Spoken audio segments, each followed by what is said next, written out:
साथियों, चाहे आप फ्रेशर्स हो या फिर एक्सपीरियंस्ड प्रोफेशनल हो, चाहे आप एकेडमिक जॉब के लिए जा रहे हो या फिर नॉन एकेडमिक जॉब के लिए, चाहे आप प्राइवेट कंपनी में जॉब के अप्लाई कर रहे हो या फिर मल्टीनेशनल कंपनी में जॉब के लिए अप्लाई कर रहे हैं, हर जगह आपसे जो सबसे पहले डॉक्यूमेंट मांगी जाएगी उसे हम कहते हैं रिज्यूमे।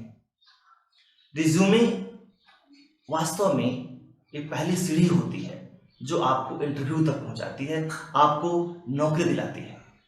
रिज्यूमे आपके बारे में, आपके एजुकेशन के बारे में, आपके वर्क एक्सपीरियंस के बारे में, आपके स्किल के बारे में रिक्रूटर को बताती है। अगर आपने अच्छी रिज्यूमे नहीं बनाई, आपने सही से उसको प्रेजेंट नहीं किया, तो बड़ी संभावना है कि आप एक अच्छे जॉब से दूर रह जाएंगे। आपका रिक्रूटर आपको इंटरव्यू तक ही नहीं बुला पाएगा। तो मित्रों नमस्कार, मैं हूं अशोक झा और जैसा कि मैंने कहा था कि हमने एक सीरीज शुरू किया है पेट्स की, प्री एम्प्लॉयमेंट ट्रेनिंग स्कूल्स की, जिसमें हम बात करेंगे आपसे कि जब आप जॉब की तलाश करते हैं तो आपको क्या करना चाहिए, आपकी रिज्यूमे कैसी बननी चाहिए, आपको इंटरव्यू की तैयारी कैसे करनी चाहिए, आपको इंटरव्यू में कैसे अपने आप प्रेजेंट करना चाहिए। आप जब जॉब में जाते हैं तो हर इंडस्ट्री का अलग डिमांड होती है, उसके हिसाब से आप अपनी तैयारी कैसे करें। आप जब जॉब में जाएं तो कैसे परफॉर्म करें, अपने कलीग से कैसे डील करें, इन सब बातों पे, हर बारीकियों पे हम आपसे बात करेंगे। लेकिन आज इसी कड़ी में हम शुरुआत करते हैं कि एक अच्छी रिज्यूमे कैसे बनाएं ताकि आपका रिक्रूटर आप तक पहुंच सके। क्योंकि जब भी एक वैकेंसी आती है ना, तो हजारों की संख्या में रिज्यूम रिक्रूटर के पास आता है और एक रिक्रूटर को जो एचआर में काम करते हैं, सच पूछिए तो एक रिज्यूम पे एवरेज 7 से 10 सेकंड का समय मिल पाता है।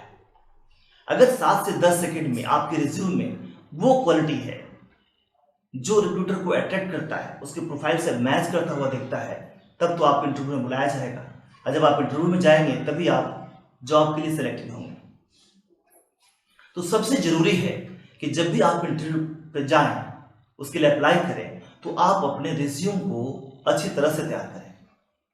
दोस्तों रिज्यूम, सीवी और बायोडाटा, ये तीनों को लगभग लोग एक ही जैसे समझते हैं, लेकिन थोड़ा थोड़ा फर्क है तीनों में। रिज्यूम एक शॉर्ट फॉर्म है, सीवी थोड़ा डिटेल फॉर्म है, और बायोडाटा मतलब आपके बायोग्राफिकल डेटा, जहां पे आप अपना जेंडर, रिलीजन, कास्ट, हाइट सब कुछ दिखाते हैं। ज्यादातर बायोडाटा की बात आजकल शादियों में होती है या फिर गवर्नमेंट जॉब में होती है।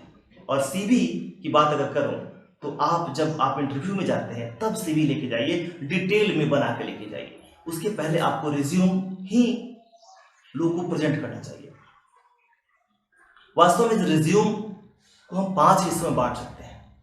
पहला आपका कॉन्टैक्ट इंफॉर्मेशन, दूसरा होना चाहिए आपका प्रोफाइल, आप अपने बारे में कुछ कह सके, उसको समरी भी कर सकते हैं, सबका निचोड़ हुआ आपके रिज्यूम का। तीसरा आपका वर्क एक्सपीरियंस, आपने कहाँ काम किया है।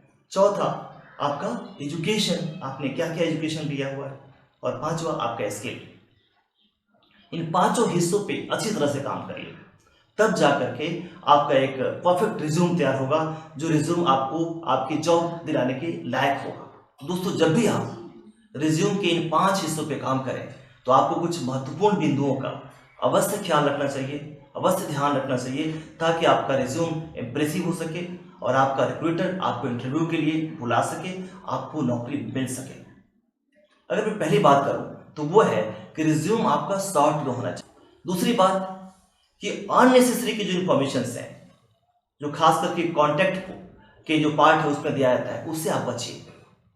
नाम आपका बोल्ड में तो होना ही चाहिए, उसके नीचे आपका कॉन्टैक्ट नंबर यानी मोबाइल नंबर होना चाहिए ताकि रिक्रूटर आपसे कॉन्टैक्ट कर सके सीधे। आपका ईमेल आईडी होना चाहिए ताकि आजकल ईमेल आईडी का जमाना है, कुछ भी इंफॉर्मेशन ईमेल पे जाता है।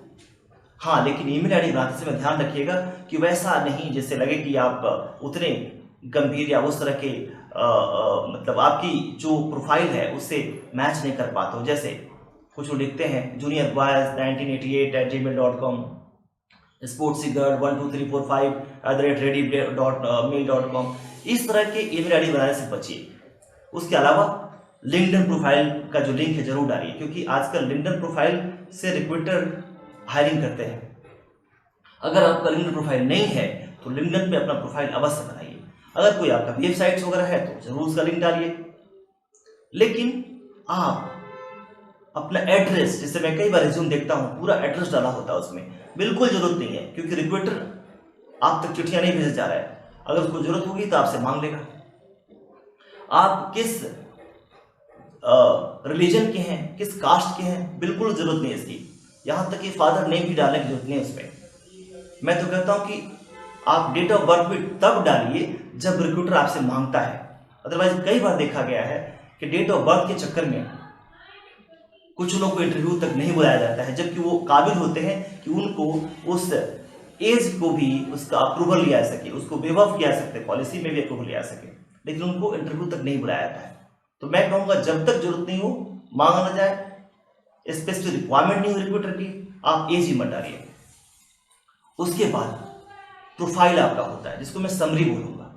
समरी मतलब सारांश, आपके बारे में क्या ऐसा है जो रिक्रूटर आपको हायर करे।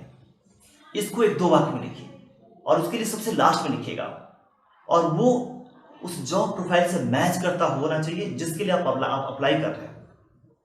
ध्यान रखिएगा, अलग अलग जॉब प्रोफाइल के जो अप्लाई करेंगे तो आपका वो समरी भी थोड़ा अलग अलग होना चाहिए। उसके बाद अगर बात करूं तो है आपका वर्क एक्सपीरियंस। जब भी आप वर्क एक्सपीरियंस डालिएगा तो याद रखिएगा कि रिवर्स क्रोनोलॉजिकल ऑर्डर में होना चाहिए। अभी जो आप काम यहां कर रहे हैं सबसे पहले उसको डालिए। जैसे आप मार्च 21 से काम कर रहे हैं तो आप डेट मत डालिए, मार्च 21 टू प्रेजेंट। उसके पहले जहां काम किया था उसके बाद डालिए उसको। इस तरह से 4-5 जो जॉब प्रोफाइल आपका है जहां आपने काम किया है उसको डालिए।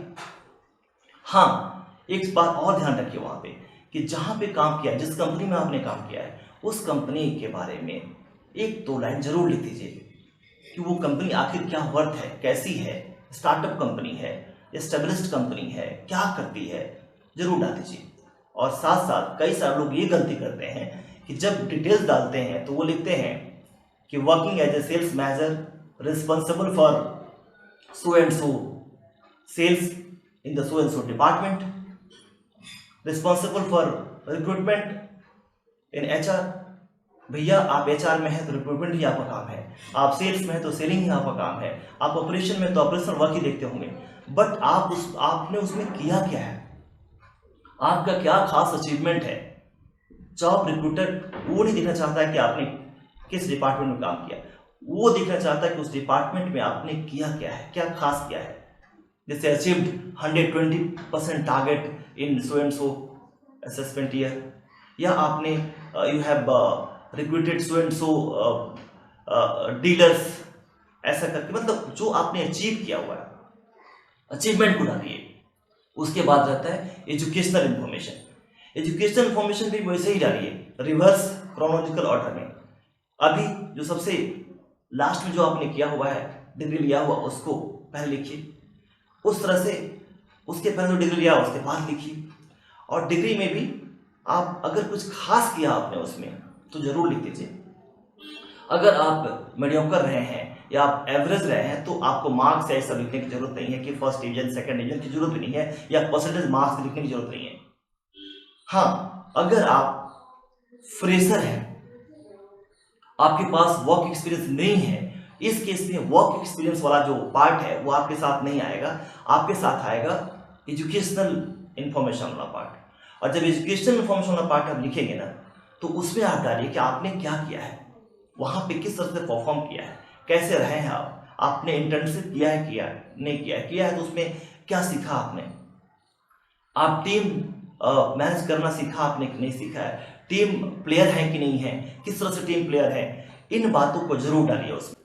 उसके बाद आप स्किल की बात करिए कि आप में क्या स्किल है, वो स्किल उसके प्रोफाइल से मैच करते हुए तो बेहतर रहेगा। आप जब भी कोई रिज्यूम बना रहे हैं ध्यान रखिएगा एक ही रिज्यूम हर जगह नहीं चलेगा। आप अलग अलग रिज्यूम बनाएंगे अलग अलग जॉब प्रोफाइल के लिए, और जब स्किल्स भी डालेंगे तो उस जॉब प्रोफाइल से मिलता जुलता स्किल डालेंगे तो इंप्रेसिव होगा, अदरवाइज उसका कोई मतलब नहीं बनता। अगली अगर बात करें तो हमेशा याद रखिए, कई सारे लोगों को देखता हूँ कि जो गूगल डॉक्स पे जाते हैं, टेम्पलेट उठाते हैं और टेम्पलेट के हिसाब से रिज्यूम बना लेते हैं। तो सबका रिज्यूम अगर एक ही जैसा है तो शायद वो रिक्रूटर को अट्रैक्ट ना कर पाए उसको उठाने के लिए। तो आप थोड़ा हट के कुछ अलग तरह का टेम्पलेट अपनाइए अपने लिए, ताकि रिक्रूटर जब छांट रहा हो, एचआर के लोग जब रिज्यूम को निकाल रहे हों, तो आपका रिज्यूम ऐसा दिखाई पड़े कि उठा के पढ़ना शुरू कर दे वो। अगली बात कि आप जब भी रिज्यूम बनाते हैं, कई बार लोग ग्रामेटिकल एरर कर डालते हैं, इससे बचिए।